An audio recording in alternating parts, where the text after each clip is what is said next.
Now, what about forged pistons? When it comes to forged pistons, we have two main alloys, the 4032 and the 2618. The 4032 has around 11% of silicon in it. That doesn't mean it's a hyper-authentic piston, but it means that it does expand less than a lower content alloy, such as the 2618, which usually has around only 1 to 2% of silicon in it. But the main difference between these two is that 2618 is the ultimate option when it comes to extreme racing application. You can take a 2618 forged piston, get a hammer, and smash it as many times as you want. This piston will not break apart. It will just deform from the hammer impacting. But this also means that the 2618 expands the most when it comes to exposure to heat. And it means that the 2618 also has a pretty hard piston to wall clearance. This means that it also has the most increased wear when it comes to cold starts. On the other hand, the 4032 is sort of a compromise. It's trying to give you the benefits of the forged piston and while trying not to expand too much under the heat and trying to minimize piston slap. So what you're basically doing here is trading off longevity for maximum power potential. The more maximum power potential you have, the less of longevity you're going to have. So here's a little chart that's going to help us put things into perspective. And this little chart is going to help us understand what kind of pistons we should use for all the different kinds of engine building possibilities. Now we live in a day and age when we turbocharge pretty much everything. And often we are going to hear the word forged pistons in the same sentence as the word turbo. And many people today decide to go for forged pistons when building a turbocharged engine. And then they also end up daily drivers that having multiple cold starts every day, going to work with the car, going shopping, and occasionally go to a racetrack or to a drag strip. And while it's really cool to be able to say I have a forged piston in my engine, using them in a daily driver can mean that you're actually harnessing more of the disadvantages of the forged piston instead of harnessing their actual advantages.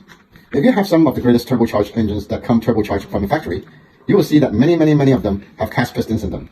And while in the internet, people may try to convince you that cast pistons are actually made from biscuits, they're really not. Modern good cast pistons made in the last 2-3 decades, especially the OEM ones, are made using modern, very complex casting methods that result in very good end products. And if your tune is good and your turbo engine, if you have knock monitoring, and if you do everything to ensure that the tune is done properly, then cast pistons might be the right choice for you. On the other hand, if you're building an engine that you're going to drive only occasionally, and it's going to be spent most of its time on a racetrack or on the drag strip or another, let's say, extreme conditions, then forged pistons might be the right thing for you. Because increased wear from forged piston doesn't really play an important role in an engine. That isn't trying to rack up big miles and other important facts. That modern forged pistons actually use advanced script designs, as well as some really good advanced coatings that help them migrate and increase wear effects of a forged system. Now, all of this means that engines are like shoes. Shoes are about occasions. If you're going to wear sports shoes to a formal dress event, engines are the same way, but they're all about application. How often you're going to drive the engine and what kind of power potential you're looking for. These are the two questions you have to ask yourself before deciding which piston you should stick into your engine. Because using something that has large power potential and is race-oriented and putting it into a daily driver isn't really going to get most out of the particular piston. So you might be wasting it. And those are pretty much the basics when it comes to forged versus cast pistons. I hope this information helps you shed some light on the matter and it helps you make an informed decision on what kind of piston is best for you and your engine. If you have any questions, don't hesitate to email us. And so that's it for today. I hope you enjoyed this video, and thanks a lot for watching. And I'll be seeing you soon with more fun and useful stuff from JA Racing Channel. Wow, that's a lot of information, man. Now, all this means that engines are like shoes. Shoes are about occasions, right? So would you wear your sneakers to a formal event? Engines are the same. They're all about application. How often you're going to drive the engine and what kind of power potential you're looking for? These are the two questions you have to ask yourself. Before deciding which pistons you should stick into your engine, and it depends on something larger. You want something larger power, or you're going to be using it as a daily driver.